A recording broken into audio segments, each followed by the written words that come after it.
안녕하세요 여러분, 세상돌아보기입니다. 예, 오늘은 24년 11월 21일이고 목요일입니다. 자, 뭐 지금 전 세계에서 가장 중요한 일은 예, 우크라이나에 대한 상황이죠. 예, 그제는 뭐 미국의 AT킴스를 이용해서 어, 러시아 내부를 타격했고, 아마 오늘 또는 뭐 하루 정도의 시차를 두고 이번에는 한 발 정도에 불과한 것으로 일단 보이기는 합니다만은 영국의 스톰 섀도우 미사일, 우리 저 가지고 있는 저기 뭐야 타우루스 미사일이라고 생각하시면 돼요. 네, 그걸 이용해서 쿠르스크를 공격했다. 뭐 제가 들은 정보로는 격추됐다. 잔해가 그걸 발견됐다.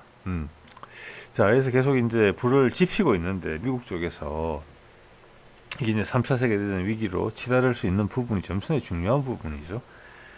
이제 국제적 역학관계에 영향을 미치고, 일단 바이든의 생각은 트럼프한테 해코지를 하겠다. 이 전쟁을 영속화시키겠다. 트럼프가 등장해서 그가 장담한 것처럼 하루 만에 이 전쟁을 종결시키지 못하게 하겠다. 계속 이어지게 하겠다. 자, 거기에 대해서는 이 우크라이나 전쟁이 계속 이어진다는 것은 일단 지금 나토에 상층부를 형성하고 있는 유럽의 엘리트층이 환영하는 바이고, 미국 군수업체가 환영하는 바이지요. 그래서 저는 이게 이제 실행이 됐다 이렇게 봐지거든요. 예. 거기에 대해서 이 정도 공격인데, 사실 지금 뭐 언론 보도에 따라서는 6발의 AT킴세 중에 한 발이 떨어지면서 러시아 측에서는 빗 맞아서 어제가 격추됐지만 화재가 났다 이렇게 표현을 했지만, 지금 다른 언론들에서 보도해서 보면은 그게 무기 저장고를 맞았다, 큰 폭발이 일어났다, 인명피해는 없는 것 같아요. 자, 그 무기 저장고를 맞았을 수도 있다. 즉 목표가 무기 저장고였다 이렇게 볼 수도 있어요.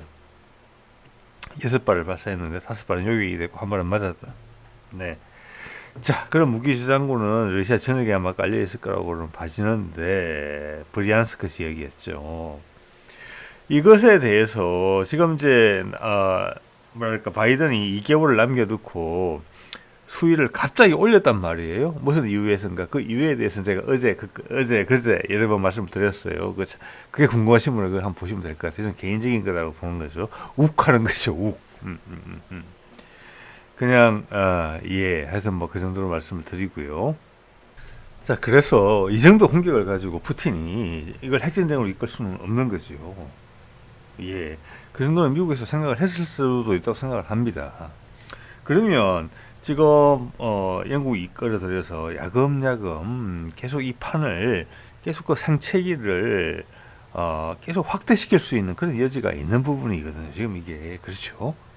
예, 이 정도 급을 가지고 러시아가 핵전쟁을 하지는 못할 것이다. 조금씩 계속 갈군다. 그래서 결국은 트럼프가 수습을 할 수 없게 만들겠다. 이게 지금 상당히 그 저열한 바이든의 행동의 근거로 보이거든요. 물론 저도 그런 말씀을 드렸습니다만, 오늘 소개드릴 제가 참고로 하는 미국 전문가들의 이야기도 같습니다.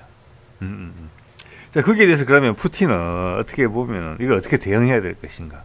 트럼프가 당선이 됐기 때문에 이제 트럼프랑 대응을 하면 되겠다라고 준비를 하고, 바이든의 상황은 종결됐다고 봤는데 바이든이 이렇게 나온 거거든요.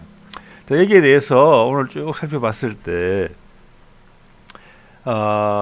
푸틴이 일단 대응하는 방향, 큰 그림에서는 이미 틀이 잡혀 있죠. 뭐 북한군 포함해서, 이란 포함해서, 인도 포함해서 전 세계 여론을 미국을 포위할 수 있지만, 바이든은 나가잖아요. 이제 그냥 흙탕물을 만들겠다는 거거든요. 거기에 대응하는 전략으로서는 맞지 않아요. 그때까지 푸틴이 그려왔던 그림이 미국 전체를 압박하는 용도로는 맞는데, 그래서 오늘 쭉 살펴보니까 거기에 대한 대응 전략이 좀 나왔던 것 같아요. 자, 그에 대한 이야기를 좀 드려볼까 합니다. 이건 물론 제 개인적인 생각이니까 여러분들의 생각을 정리하는 데 참고하시기 바랍니다.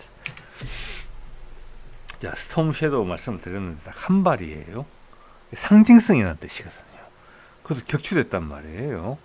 충분히 격추될 수 있다고 봅니다. 이거는 이제 저공으로 비행하면서 저게 레이더에 안 걸리는 것인데, 지금 러시아의 방공망은 전 세계 최고로 언급이 되고 있죠. 그래서 장거리 방공망, 중거리 방공망, 근거리 방공망까지 있는데 거기는 걸렸을 것이라고 봅니다. 예. 즉, 이런 스톰 섀도우나, 지금 타우루스류의 미사일은 저공으로 나르기 때문에 상대방의 대형 레이더에는 안 걸릴 수 있지만, 목표물에 가까이 도달하게 되면은, 예를 들어서, 기지 방공 레이더 같은 경우에는 충분히 걸리죠, 당연히. 저공 비행체에 특화되어 있으니까. 그렇게 일단 발각이 되면은, 이건 아음속이기 때문에 무슨 회피 기동을 하는 것도 아니고 그러니까, 이거는 맨페이즈, 즉, 견착식 대공 미사일에도 걸릴 수 있어요. 예, 그냥 헬리콥터 같은 거거든요. 그런데 이것이 사실은 미국에 이어 영국까지 발을 담궜다. 판을 키우겠다는 의도거든요. 미국은. 프랑스는 제가 보면 빠진 것 같습니다. 제가 봤을 때는. 예, 그래서 항상 그냥 절친인 영국하고 했는데 러시아가 그걸 무시하고 있어요, 지금. 그 상황에 대해서. 일단 피해가 발생 안 했기 때문에 무시한다는 명분도 되긴 돼요. 자, 그래서 제가 스톰 섀도우 이야기를 듣고, 스푸트니크 사이트를 가봤어요. 여기 데모 사진이 없어요. 스톰 섀도우 이야기가. 그 다음, 타스 통신 같은 시간에 갔습니다. 여기도 없어요. 여기서 뭉개고 있어요, 러시아가. 투폴레프 폭격기 격파됐을 때 러시아 언론에 아무 보도도 하지 않았거든요. 그거랑 같아요. 자, 이걸 무시하면서 여기서 즉 러시아 국민들한테 알리지 않는 것이죠. 그러면서 다른 대안으로서 접근한다. 트럼프의 대화를 확대시킨다. 트럼프를 그냥 대통령을 취급한다. 그리고 그 과정이 공개됐다. 이게 푸틴이 선택한 작전입니다. 이 미꾸라지 흙탕물에 대한 대응으로서. 자, 한편 이제 미국에서도 미국 대중들한테 일깨우는 듯한 목소리가 좀 있긴 있어요. 여기 보면 제가 가끔 소개드리는 리젝티드 같은 경우도 굳이 번역을 해보자면 3차 대전 사실상 시작 맞죠? 푸틴이 핵 대응하는 그 기준을 완화시켰잖아요. 그러면 당연히 어제도 제가 제목에서 삼은 것처럼 미국도 그 세상에 듭니다. 이건 거짓말 아니에요. 예. 러시아의 명분에 의하면 러시아는 미국도 공격할 수 있어요. 뭐 그렇지는 않겠지만 제가 봐서는. 자, 그리고 이 밑에 타스 통신에 보면은 특허 칼슨이 이런 이야기를 한 것으로 되어 있습니다. 에이테킴스를 우크라이나에 지원을 이미 했고 그걸로써 러시아 내부를 타격하도록 용인한 것은 이 말은 용인도 아니고 이제 여러분 이제는 느낌이 오시죠? 시킨 것이죠. 공격하라고. 미 국민 목숨을 위협하는 것 맞죠? 위에 3차 대전 사실상 시작됐다는 거랑 마찬가지죠. 자, 여기에 대한 이해의 폭이 조금씩 넓어지고 있어요.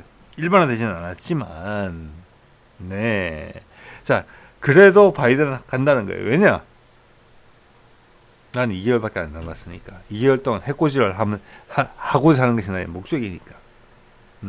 그리고 그 행여나 그 결과로 우크라이나전이 더 깊이 고립해이고 미국과 러시아가 계속 전쟁을 할 수밖에 없는 입장으로 간다면 나토까지 끌려 들어올 수밖에 없는 입장이라면 그 상황에 대해서 딥스테이트는 좋다. 군산 북합체도 좋다. 그런 가능성이 요만큼만 있더라도 안 할 이유가 없다. 이런 분위기라는 겁니다, 지금. 자, 오늘 이제 몇 가지 사실관계 제가 확인한 것은 당연히 아니죠. 근데 제가 신뢰할 수 있다고 생각하는 사람들의 입을 통해서 나온 이야기를 여러분들 좀 전달드리고자 합니다. 전체를 이해하는 데 그게 도움이 되는 이야기고 어디서도 들을 수 없는 이야기라고 저는 생각을 합니다. 예. 제가 20대 후반에 영어 때문에 크게 고충을 겪은 적이 있습니다. 몇 년간. 다행히 이런 시대를 지금 상황을 맞아서 그때 했던 영어 공부가 헛되지 않게 이런 소식을 여러분한테 전해드릴 수 있어가지고 운이 좋다 이렇게 생각합니다. 예. 자, 위에가 체스 프리만이고 여기 경력이 화려한 사람입니다. 예전에 몇 번 말씀드렸어요. 구체적으로 말씀 안 드릴게요. 여기서 이 뒤에 링크는 걸어놓도록 하겠습니다. 여러분이 이거 궁금하신 분들 직접 가서 보실 수도 있고 요즘 한글 번역도 웬만하면 큰 의미는 이해할 수 있어요. 제 말씀 듣고 이런 이들의 인터뷰를 보면 어느 정도 이해가 되실 거라고 봅니다. 한글 번역으로 선택을 하셔가지고 AI가 하는 번역이죠. 레클리스 바이든이라고 이렇게 표현을 했어요. 우리말로 표현하자면 난폭하고 위험한 바이든 이렇게 표현을 했습니다. 밑에는 제가 가끔 말씀드리는 더글라스 맥그레거죠. 이들의 결론은 동일해요. 트럼프한테 해코지 하려고 했다. 물론 그 와중에 3차 대전이 발생할 수 있지만 그 가능성이 높지는 않다고 보는 거예요. 딱 그 경계선 내에서 야 이걸 핵전쟁으로 받아치기는 좀 애매한 한계 내에서 우크라이나에서 러시아하고의 해적질을 해놓겠다. 이렇게 둘 다 해석하는 거예요. 저 동감입니다. 100%. 거기에 대해서 푸틴이 대응언책을 내놨다. 나는 트럼프랑 바로 이야기하고 웬만한 건 무시하고 나한테 피해가 발생하는 것을 최소화하겠다. 다 요격해가지고. 자, 그러면 트럼프를 띄워주는 부분도 있고 트럼프의 관계를 어차피 앞으로 4년간 트럼프가 대통령일 거니까. 그와 관계를 돈독히 하게 하는 것도 있고 우크라이나전에 있어가지고 협상력도 좋아져요. 어차피 트럼프랑 협상을 할 거니까. 우선 바이든이 원하는 거와 정반대적이잖아요. 나름대로 괜찮은 것 같아요. 바이든은 어차피 레임덕이잖아. 대통령 후보로도 잘렸잖아. 너 대타로 나온 부통령은 역대급 패배를 당했잖아. 미국 대중을 일깨웠잖아. 미국 서민층이 심지어 공화당을 지지하게 만들었잖아. 이런 거거든요. 괜찮은 것 같습니다. 자, 레클리스라는 단어를 처음 보신 분이 계실 텐데 우리 난폭운전, 위협운전 이런 거 있죠. 왜? 예? 교통법규에 그것을 영어로는 레클리스 드라이빙이라고 이야기를 하거든요. 그게 레클리스의 뜻입니다. 지금 바이든이 하는 짓이 그렇다는 겁니다. 난폭하고 남한테 위협이 될 수 있는 상황이라는 거예요. 그 남의 생명을 살상시킬 수 있는 정치를 하고 있다는 겁니다. 네. 자, 이들 말을 몇 가지 전해드릴게요. 우리가 미국이 패권 주자로서 패권국으로서 전 세계를 어떻게 영위해 왔는지 본인들의 이해관계를 위해서 자 그런 방식은 자, 그런 사례를 제가 한두 개 말씀을 드릴 것이고 그런 사례는 미국이 큰 관심을 가지고 있는 한반도에서도 똑같이 적용됐을 것이라고 저는 믿어 의심치 않습니다. 자, 그래서 바이든이 이런 희한한 짓을 할 때 우리는 미국이 한반도에 향하는 그 시선의 본질 이때까지는 다 미디어에 의해서 윤색돼서 우리한테 전달됐잖아요. 그걸 들여다볼 수 있는 기회로 삼으면 우리는 행복하다. 바이든의 뻘짓은 우리한테 좋은 공부거리다. 이렇게까지 말씀드릴 수 있을 것 같아요. 네. 자, 이거는 이제 M자는 맥그레거를 이야기하는 겁니다. 맥그레거 이야기를 했습니다. 최소한 2군데 이상의 소스로부터 들었다. 저는 그의 말을 신뢰하는 편입니다. 예. 러시아 핵 미사일 사령부, 우리도 지금 미사일 사령부 있죠. 핵 미사일 사령부가 유사일의 최대 경제 태세에 있다. 언제라도 대통령의 말이 떨어지면 공격한다. 그래서 기본적으로 위험한 상황이다. 그래서 앞서 이야기했던 터커 칼슨이나 리덱티드에서 이야기했던 3차 대전 공식적으로 시작됐다. 그 명분이 충분히 축적됐다. 이거 확인해 주는 이야기고요. 자, 그 다음 이것은 어제도 제가 말씀을 드리기도 했습니다만은 그 체스 프리만도 이렇게 이야기를 했습니다. 에이테킴스 제공된 게 숫자가 지금 상당히 제한되어 있다. 빨리 생산을 많이 못한다. 스톰 섀도우도 없다. 자, 여러분 이걸 생각해 보셔야 돼요. 영국이 그들이 가진 자주포를 우크라이나에 지원을 좀 해줬는데 지금 남아있는 게 제로예요. 몇십 대 제공했는데 1개 대대, 2개 대대 정도밖에 자주포 전력밖에 없었어요. 영국이. 그럼 프랑스도 크게 다르지 않아요. 그 정도 군사력이에요. 그러니까 그쪽에 있는 방산업체들이 다 죽은 거 아니에요. 그래서 우리가 예를 들어서 타우루스 같은 미사일 탐이 나서 기술 이전 요구했을 때 쉽게 저렴한 가격에 해준 거예요. 자, 그럼 그들이 짧은 시간 내에 전황에 영향을 줄 수 있을 정도의 이런 미사일을 생산할 수 있느냐? 아니라고 본다는 거죠. 그래서 이거는 미꾸라지가 흙탕물을 만드는 거예요. 여기에 푸틴이 이미 판단했다는 거예요. 여기에 우리가 진지하게 대응하면 안 된다라고. 그래서 스톰 섀도우 건은 러시아의 보도가 안 나갔다고 봅니다. 예. 그래서 이 우크라이나에 100만 명 정도의 이제 사망자가 발생을 한 것으로 지금 판단되거든요. 이것은 프리만의 이야기입니다. 그래서 지금 나이가 우리 민방위 나이쯤 됐어요. 10대 후반부터 이제는 60대까지 징병 대상층이 넓어지고 있어요. 연령층이. 그래서 도망가고 난리가 났죠. 이것이 다 누구 때문에 그렇습니까? 이게 미국의 전쟁인 거 여러분 이제 확실히 아시잖아요. 그것 때문에 우크라이나 사람들을 거기 몰아넣고 있어요. 예. 동물도 동물의 권리를 이야기하는 세상이 됐는데 심지어 양계장의 닭도 알을 많이 낳게 하기 위해서 학대적인 행위를 못하게 하는 그런 방향으로 뭐 동물 권리 운동가들이 발언을 하고 하는데 그 동물 이야기까지 할 게 없어요. 지금 우크라이나가 미국을 위해서 우크라이나 사람들의 생명이 소모되고 있어요. 소모품이에요. 그들의 이해관계를 위해서. 예. 자, 그래서 뭐 말씀드린 것처럼 이 둘의 목표는 트럼프가 우크라이나전을 매듭짓지 못하게 그걸 계속 약속하고 있으니까 난 실패했다 이거예요. 바이든은 최악의 대통령으로 낙인 찍힌 거죠. 그 비난을 조금이라도 트럼프한테 묻어나가게 하려는 시도로 본다. 예, 저도 그런 말씀 드렸고 오늘 소개드린 이 두 사람들도 그런 이야기를 하고 있습니다. 그래서 네.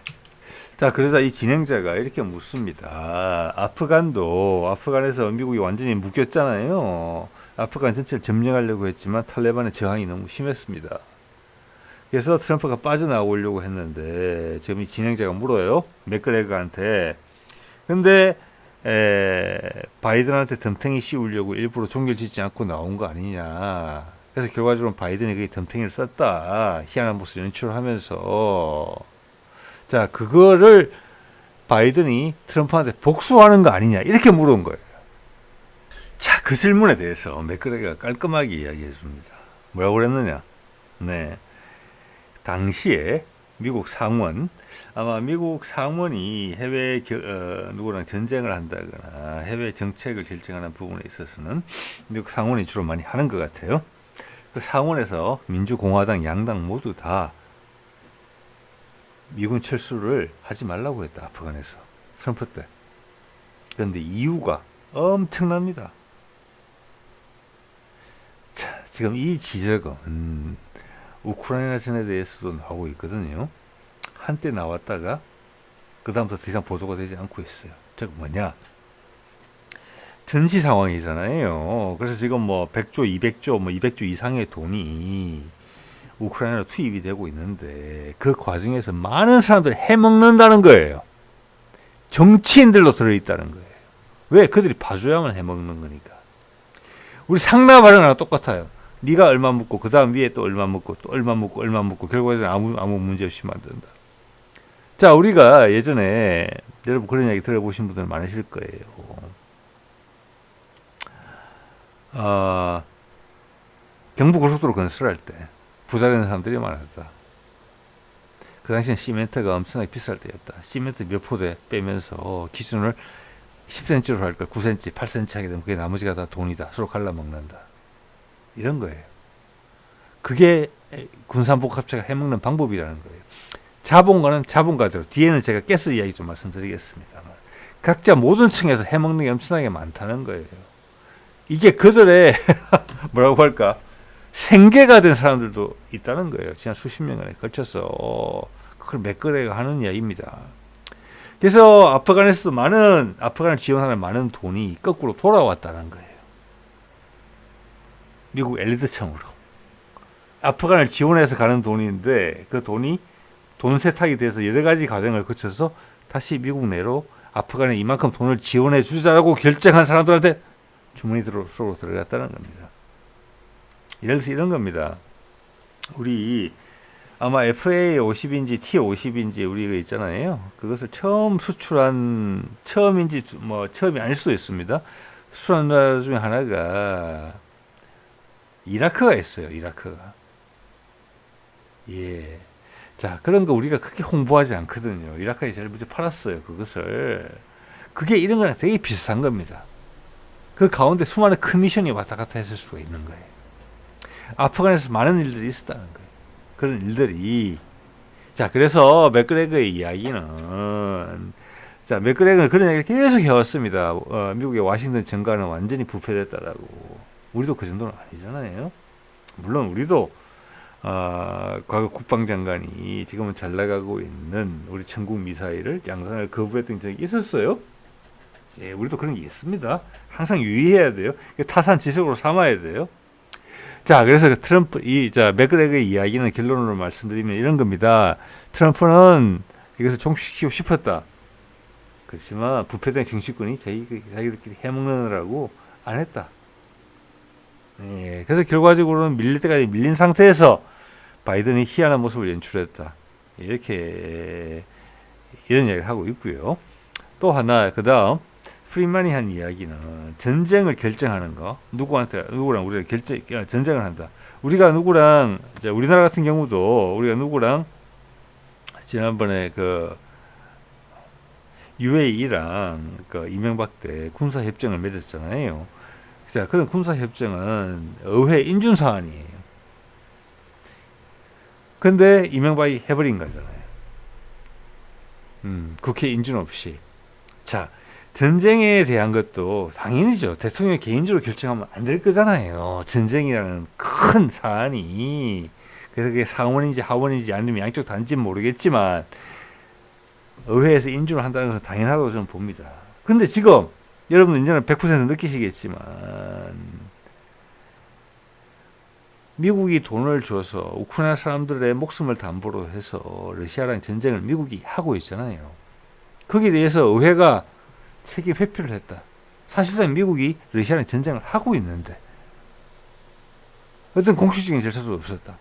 이건 타당한 이야기로 생각을 합니다. 예. 그래서 여러분 이제 우리나라의 정치 상황이나 여러 가지를 보면서 우리가 참 못하다. 뭐 어디는 잘하는 민주주의도 있는데 잘하는 민주주의 이 세상에 아무데도 없습니다. 우리나라 민주주의 상당히 강해요. 완벽하게 돌아가는 민주주의 이 세상 어디도 없습니다. 항상 주장하고 비난하고 잘못되면 반성하고 아니면 벌컥하고 일어나서 뜯어 고치고 이렇게 역동적으로 대응하는 나라가 민주주의를 잘하는 나라예요. 민주주의의 특징은 우리한테 하나님이 우리한테 뭘 줘가지고 이 정해진 판에서 살아 가서 에덴 동산이 아니에요. 우리가 불편해하고 거기에 대해서 목소리를 내도 부족하면 행동을 옮기고 그렇게 많이 하는 나라일수록 민주주의가 살아있는 거예요. 또 우리나라 살아있죠. 그런 면에서는. 네. 자, 우크라이나 국민을 소모품으로 쓴다는 이런 자극적인 말씀이 제가 사실이기 때문에 쓴 것입니다. 자, 미국이 지시해서 이 딸랑이인 젤렌스키가 폭격을 가했고, 자, 영국도 끼어서 너도 이것도 쏴. 자, 그 실제 작업을 한 운용병들은 다 미군이고 영국군이었을 겁니다. 네, 네. 실제 그들이 공격한 거예요. 근데 그 허울만 우크라이나 허울 쓰고 있는 거예요. 저기 완전히 빠져나올 때는 우크라이나를 버리겠다는 뜻밖에 안 돼요. 자, 제가 마지막에 말씀드린 게 60만, 오늘 프리만이 이야기한 것은 100만이에요. 자, 그리고 이제는 미국이 스스로 판단한 거예요. 아, 우크라이나를 때리겠구나. 왜 미국을 때릴 수도 있죠. 야, 이 이야기하는 거 보세요. 참 재밌어요.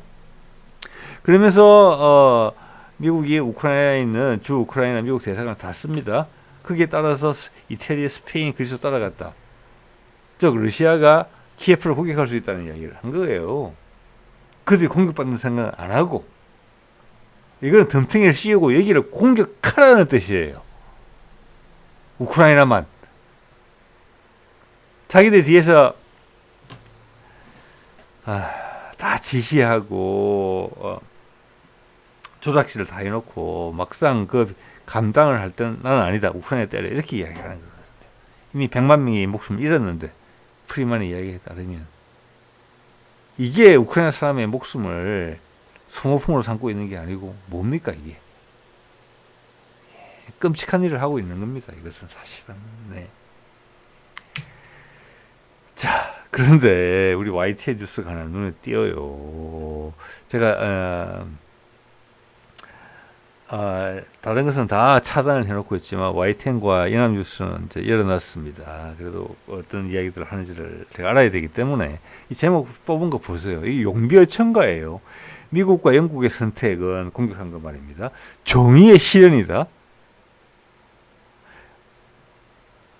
정의의 실현? 정의가 문제 궁금해지거든요. 우크라이나 영토 수복이 최종 목표다. 그건 불가능한 일이죠. 네. 확전 우려 심화 이렇게 뭐 갖다 바르는 겁니다. 이거 우리 언론은 국내는 쓸만한 데가 좀 있는데 해외에 대한 것은 우리가 너무나 옛날 우리 축소지향적인 일본인이라고 많이 비난을 했지만 일본도 이 정도 수준은 아닙니다. 우리는 이 부분에서 큰 개혁이 있어야 된다고 봐요. 세상을 우리의 시각으로 볼 수 있는 눈. 이미 문화계에서 많이 되고 있어요. 근데 우리 언론만큼은 엄청나게 퇴보되어 있어요. 우리는 세상을 판단할 수 있는 힘이 없다라는 게 우리 언론의 이야기예요. 그럼 모른다라고 이야기를 하면 되는데 그것도 아니에요. 아는 체를 하는 거예요. 누구의 사주를 받아서. 이런 오글거리는 제목이 어디 있습니까? 그래서 제가 감히 달아봤습니다. 가짜뉴스의 제왕급이다, 이 정도면. 네. 자, 이제는 트럼프랑 푸틴이랑 지금 우크라이나전에 대해서 본격적인 대화를 하고 있는 데 분위기가 풍겨서 나오고 있거든요. 이게 지금 로이터 통신 보도를 통해서 나오고 있어요. 이게 핵심이에요. 푸틴이 결정을 했다고 저는 봐줘요. 거기에 너희가 뭐 미사일 몇 발 쏘는 것 같고 그거 너희가 뭐 몇백 발 쏠 거 아니잖아. 이란처럼 1000발, 2000발 쏠 거 아니잖아. 됐어. 그럼 우리 하던 대로 할 것이고 너희 바이든은 무시하기로 했어. 방공망은 엄청 단단하게 하겠죠. 근데 그 미사일이 몇 발 없어요. 그래서 지상군을 투입할 수 있느냐? 그러려면 제일 딥스테이트 입장에서 구미가 당기는 나라는 어디겠습니까? 제가 봤을 때. 독일은 이미 발 뺐어요. 그리고 남을 침공할 수 없는 나라예요. 독일 발 뺐죠. 그래서 바이든이 뭐 열받았는지 모르겠습니다만 제일 군침이 도는 나라는 폴란드예요.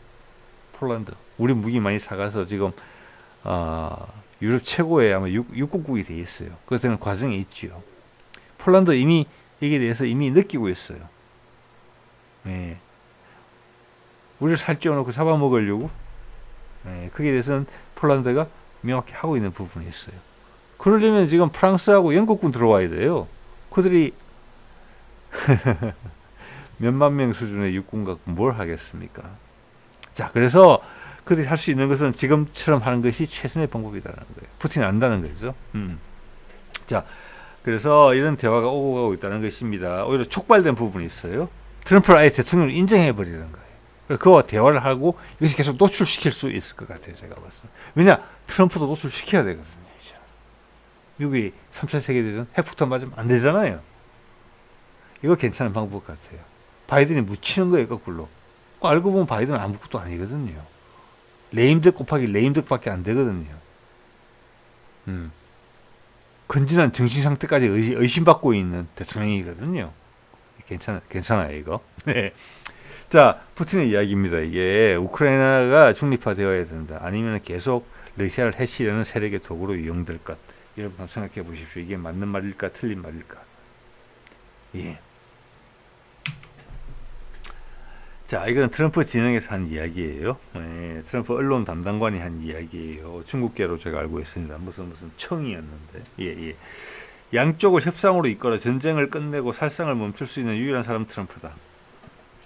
이런 게 가운데 입장에 있는 TOI 같은 타임스 오브 인디아거든요. 인도 언론에서 보도가 된다는 게 엄청나게 큰 겁니다. 지금 이게. 이제는 유태계 자본이 지배한 서방의 미디어의 영역이 많이 위축됐어요. 저만 해도 제일 쓸만한 데이터는 자료는 여러분한테 소개드리는 많은 부분이 결국은 인도 쪽에서 오거든요. 예, 양쪽을 다 봐주니까. 인도도 지금 신경을 곤두세우고 이 세상의 중심이 어디에서 어디로 움직이고 있는지를 보고 있거든요. 그게 이 채널 구독하시는 분들한테는 저를 통해서 전달되고 있어요. 그게 또 여러분들의 개인 생활이나 사회 생활에서 또 누구랑 전달되면서 누구한테 전달되면서 영향을 미치고 있을 거예요. 세상이 바뀌었어요. 예. 자, 이것이 지금 간당간당하다. 천층의 지올이 1g 차이로 왔다 갔다 하고 있다. 여기에 힘을 실을 수 있고 미국이 트럼프 쪽이 대응을 할 수가 있다. 미국을 지켜야 되니까. 이 생각은 바이든이 하기 힘들었을지 모르겠습니다. 예. 자, 이게 로이터 통신의 보도 내용에 보면은 내부 소스를 통해서 러시아의 내부 상황을 잘 아는 소스를 통해서 이게 보도가 됐다. 이거 확실히 영국 사람들이 눈치가 빨라요. 지금 이거 이런 거 보면은 스톰 섀도우도 더 이상 안 줄 것이라고 저는 봅니다. 이게 눈치밥으로 먹고 사는 나라거든요. 영국은. 자, 푸틴의 트럼프 우크라이나 협상에 대해서 러시아 내부에 대해서 잘 아는 소스가 이야기를 했다. 현재의 전선이 경계선이 되어야 된다. 이건 뭐 저도 드린 말씀이에요. 당연하죠. 휴전이 될 때. 우리도 남북 간의 휴전선이 그렇게 결정된 거 아니겠습니까? 자, 이것은 당연한 이야기인데 미국 일부 세력 내에서 또 트럼프가 앞에 나섬으로 인해서 우크라이나를 회복시켜야 된다. 이런 논리를 사전에 차단하는 것입니다. 현실을 바라라고 하는 이야기죠. 예. 그리고 지금 트럼프의 협상력은 약해졌어요. 바이든의 뻘짓으로 인해서. 이것을 어떻게 마사지 하는지를 어떻게 미국이 궁해 보이지 않으면서 미국 대중한테 전달할 수 있는가. 아니면 추가로 러시아한테 엄청나게 많은 오퍼를 제공하든지. 이런 궁지로 몰리고 있어요. 그래서 바이든은 이미 사라진 것이죠. 예. 자, 그래놓고 이제 던지는 메시지도 있었는데, 카르키우나, 미코라이프에서는 러시아가 일부 양보할 수도 있다. 자, 이것은, 제가 생각하기에는 이것을 너희의 디딤돌로 삼아라는 거예요. 러시아도 양보를 했다라는 부분이 있다. 자, 이것은 푸틴의 전략가적인 면모를 잘 보여주는 부분이라고 봐요. 즉, 이들 지역에 대해서, 이들 지역을 점령했을 때 이런 협상에 대한 배려가 있었다. 염두를 두고 있었다. 이런 걸 느낄 수가 있어요. 자, 이것은 뭐 반복되는 이야기죠. 우크라이나 나토가 불과하고 나토군 주둔도 불과하다. 예. 자, 그래서 얼마 전에 이제 푸틴이 6월 달에 했던 이야기는 무장 해제를 해야 된다. 이런 이야기를 했었죠. 우크라이나를 무장 해제를 해야 된다. 근데 지금 이야기는 우크라이나 안전 보장을 해줄 수 있다. 대신에 우크라이나 군을 많이 위축시켜야 된다. 이게 합리적인 이야기죠. 한 나라를 인정하면서 그 나라가 자기 자신의 자위력을 없앨 수는 없잖아요. 예, 예. 그렇지만 그 수준을 엄격히 해서 불장난을 못하게 하겠다. 예, 뭐 이런 이야기고요. 자, 그래서 뭐 우크라이나군 규모 축소 이게 맞는 말이고 나토는 당연히 못 들어가는 것이죠. 예. 자, 그래서 지난번에도 제가 며칠 전에 다뤘던 내용 같은데 지금 젤렌스키하고 트럼프하고 통화를 하는 과정에 일론 머스크가 들어갔다. 자, 그런 부분들이 훨씬 더 고민이 많이 돼야 되는 부분이 아닌가 싶어요. 예. 왜냐하면 우크라이나를 바이든으로부터 떼어내야 되는 부분이 있거든요. 지금 젤렌스키는 돈 안 준다 그러네. 트럼프가 대통령이 되면 어떡하지? 그럼 무조건 바이든 시킨 대로 한다 이거예요. 근데 일론 머스크가 들어가서 아니야, 이거 먹고 살 길을 줄 거야. 내가 된다 하면은 네가 쫓겨나고 뭐 우크라이나가 쫄딱 망하는 게 아니야. 다른 희망적인 메시지를 줄게 너한테. 자, 그런 부분들이 강화될 수 있는 여지가 있다. 그런 부분에서 지금 러시아가 전쟁이 이기고 있기 때문에 양보를 안 할 거거든요. 그래서 일부 지역을 양보한다고 할 때 그걸 최대한 포장해서 잘 활용해라. 이런 메시지라고 봅니다. 저는. 네. 자, 그래서 말씀드린 것처럼 정리를 해보면은 무력으로 대응하기보다는 트럼프와 협상을 본격화하면서 바이든은 무시한다. 그리고 바이든이 영국을 동원해서 행사할 수 있는 무력 자체가 러시아가 제압할 수 있는 수준이다. 무시하기로 한다. 이런 이야기죠. 예. 그리고 트럼프 진영에서는 젤렌스키를 바이든으로부터 떼어내려고 할 것 같아요. 그게 정말 쉽지 않은 일일 것 같거든요. 수많은 이해관계가 걸린 그룹들이 들어있잖아요. 그렇지만 트럼프가 그 일을 해줘야 된다. 어차피 지금 계획을 목적으로 들어온 거니까 그걸 미리 시작해라. 자, 말씀드린 것은 에이테킴스나 스톰 섀도우는 제한적 영향력을 갖고 있다. 예. 폴란드가 나토군 지상병력으로 밀어넣을 수 있으면 제일 좋겠지만 폴란드는 거기에 대해서 명확히 거부의 뜻을 표현했다. 네. 자, 그리고 레임덕 바이든을 무시하는 전략을 택하기로 했다. 네가 뭐라고 하든지 나는 이제는 귀 안 기울이기로 했다. 트럼프랑 이야기하겠다. 그리고 젤렌스키도 트럼프의 말을 따르는 게 자기 개인의 안전과 우크라이나의 미래에 더 유리하겠다라는 인상을 심어주도록 트럼프가 노력해야 된다. 뭐 이런 이야기라고 봐집니다. 예. 제가 가끔 가스 이야기 말씀을 드리는데 그 노드스트림 폭파되고 나서 미국에 LNG를 팔기 시작했거든요. 미국은 팔 곳이 없었어요. 미국의 시스템 내부는 가스에 기반한 시스템이 아니에요. 가스는 최근에 많이 나오기 시작했거든요. 소비처가 없어요. 심지어 액화 시설도 부족해요. 자, 그것을 우크라이나 전쟁이 발생하면서 바로 유럽에 강요했거든요. 그 데이터가 거기에 관련된 데이터를 제가 처음 볼 수 있어서 여러분하고 공유하고자 합니다. 예. 자, 이것은 가스 분야뿐만이 아니라 다른 많은 분야에서 이 전쟁을 통해서 미국에 있는 엘리트층이 뽑아가는 부분이 분명히 있어요. 미국 대중의 이해관계와 반하게. 예. 자, 뭐 다들 잘 아시다시피 천연자원은 러시아 국부의 핵심적인 부분입니다. 그래서 미국 딥스테이시 러시아를 공격했을 때 이런 가스 공급 수익을 자르고 그 다음 무역 제재, 금융 제재를 하게 되면 무너질 것이다. 이렇게 봤던 부분이 컸다.